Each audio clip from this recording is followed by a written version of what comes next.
Today, I'm going to show you how to make two delicious plant-based protein shakes.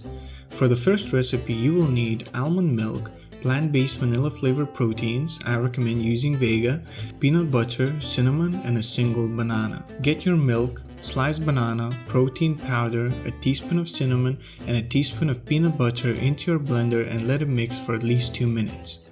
Once it's done, pour it into a glass and enjoy a delicious vegan peanut butter cinnamon protein shake.